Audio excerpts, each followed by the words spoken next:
Hello and welcome to my channel. Today I'm going to be discussing what I've learned about the BOSE QC 45s.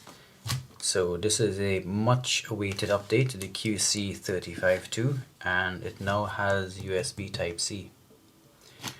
Now let me save you some time and tell you right now, I can't recommend these headphones for the price that they are available for now, which is why you won't see an Amazon affiliate link down below. But let's go through the headphones so you can understand why I came to that conclusion. So let's start with the presentation, build and features. So the QC45s come in a standard BOSE box, black and white variety, and it's of good quality. It didn't come plastic wrapped, but it came in this plastic bag, offering some level of protection. You'd appreciate this if, like me, you like to keep your boxes of the products you still own. So on the box we have some details about the headphones themselves, which you can find out online if you want, all of the details. It says here made in Thailand. So to open the box you remove this sleeve and then the box opens up like you would expect. And here we have this case. Now I have a lot of positives to say about this case. First of all, its size. It has to be the most compact travel case out of all of the ANC headphones out right now. And a lot of this has to do with the clever design of the headphones themselves, which allow them to fold up this small.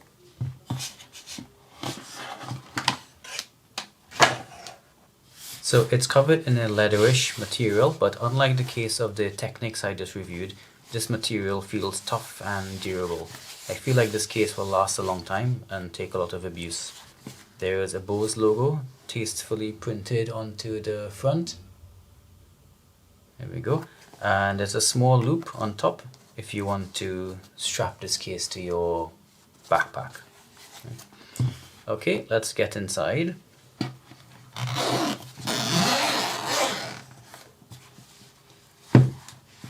Look at how small they fit.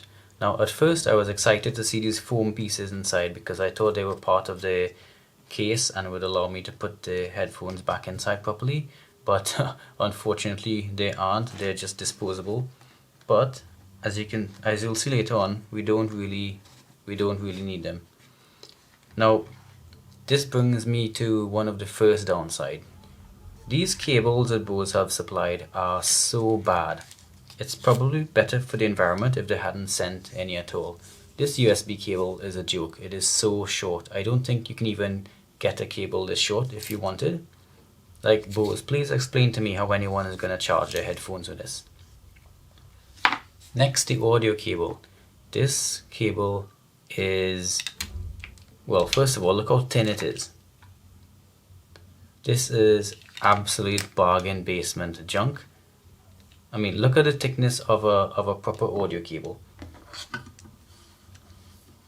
That's the headphone cable I got with my Grado SR80E, right? And that's much thicker. I mean, even the cable that came with the Sony XM4s is a lot thicker and looks a lot more durable. Right? And which brings me to the other problem. This is a 3.5 millimeter cable that came with the Sony's. The BOSE come with a 3.5 millimeter to 2.5 millimeter cable. Now I hate when companies do crap like this just to be different, at zero benefit to the customer. You know, I'm paying for this, everything should benefit me, not you. I mean, look at the size of these headphones. I can't believe that there's not enough room in here to put a normal 3.5 millimeter headphone jack. Now this causes so many problems. First of all, it's really thin, right? And this plugs into the bottom of the ear cup like so, right? How many times do you think I'm going to pull on this before either the jack on the headphone breaks or the jack on the wire breaks and gets stuck inside the headphones? Secondly, if I need a new cable, which I will because this is going to break really quickly, I can't just buy a standard cable for Amazon. I have to go looking for this special one that goes from 3.5 millimeter to 2.5 millimeter. Third, you know Bose sold a special edition of the QC35s as a gaming headset, and they came with this boom mic attachment which clipped strongly to the ear cup. Well, they don't even sell that separately. You have to buy your own special 2.5mm headset cable with a dangling mic, which is nowhere near as good. Now, this kind of thing makes me so mad because there's just no upside to the consumer for these decisions, at least not to me, and I'm the one giving them my money. For this reason alone, I can't recommend these headphones because I already feel like I'm being ripped off. Okay, let's look at some positives. First of all, let's take these out of the box.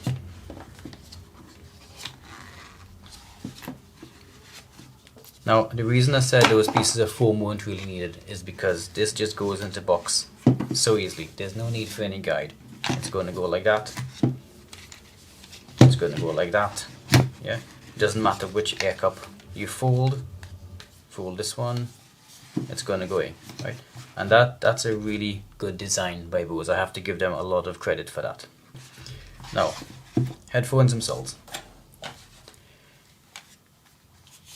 These headphones are super lightweight. They disappear on your head when you put them on, and despite this, they don't feel cheap at all. They feel like quality, from the sliding mechanism to the leatherette on the ear cups and the headband.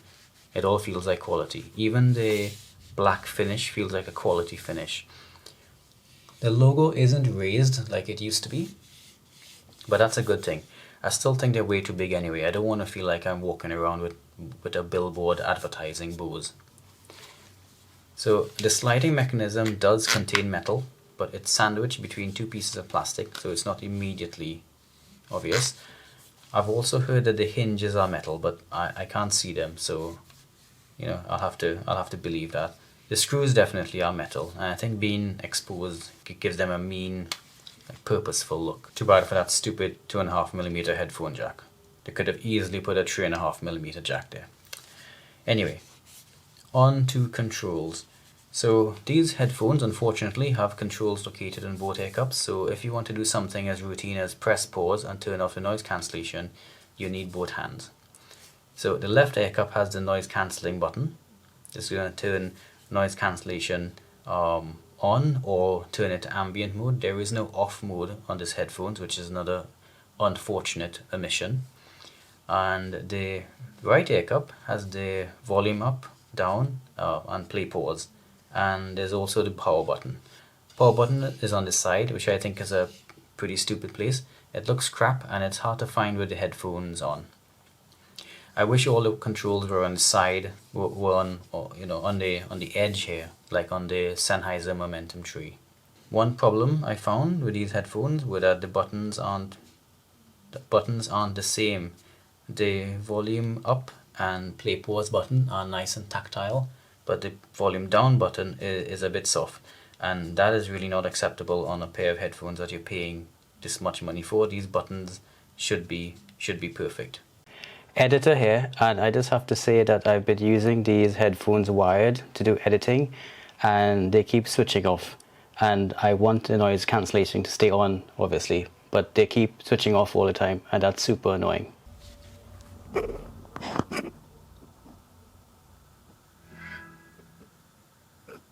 Battery 70%.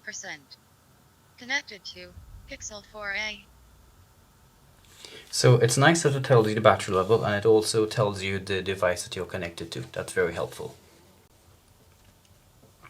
So as far as comfort goes, I have a small head, so I use these with no clicks of extension, although sometimes when putting them on, the extensions click out and I have to put them back once the headphones are on. That's a bit annoying. There's loads of room inside the ear cups, probably a bit too much room for me, as ear cups feel very far away from my ears. They are very comfortable, but not as comfortable as the Sony XM4s, which caress my head.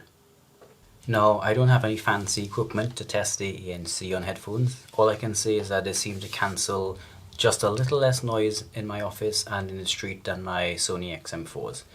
If ANC is critical for you, I suggest another review done with more precise measuring equipment. I found on my trip on the Northern Line, which is really loud, just a bit more of that piercing screeching came in than what came in when wearing the XM4s.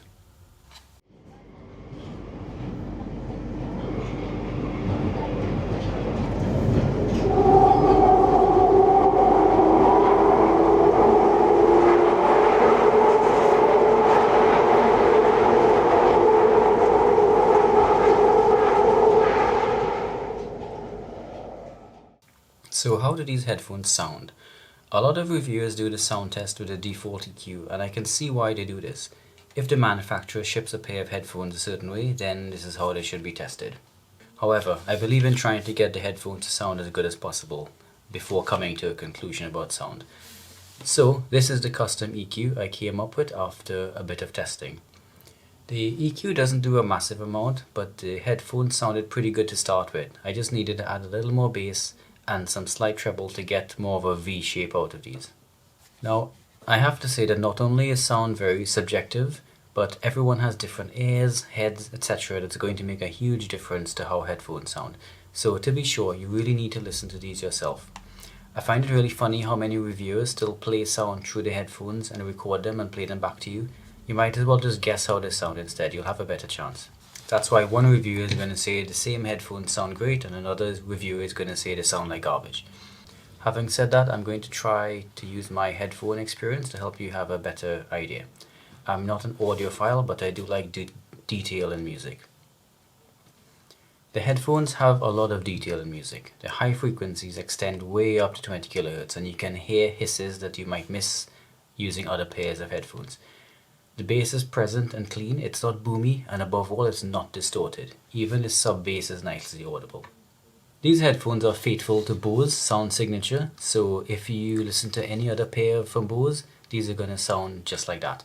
I've seen other reviewers compare the sound of these headphones to the AirPods Max, and I think that's a valid comparison. I think most people are going to be more than happy with this sound. Bose knows this, and that's why they've carried on this sound signature for years, despite the wailings from audiophiles who hate music. As always, I do a wired performance test, and for that I use my external DAC and equalizer tuned as shown. As I'm getting accustomed to now from higher end wireless headphones, these sound amazing wired and with the right EQ. With the EQ shown, these don't sound far behind my Grado SR80Es and the Bang & Olufsen H95s. Too bad that 2.5mm cable is probably going to break soon. Right, so these headphones are built to the same standard as we've come to expect from Bose and with the same sound we've come to expect from Bose.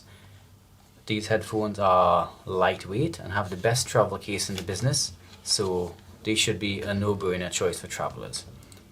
Even if the ANC isn't quite as magical as the XM4s, in most situations it's more than adequate. I can overlook the placement of the power button and the fact that the controls are across both air cups. Unfortunately, I can't overlook the obvious cost cutting.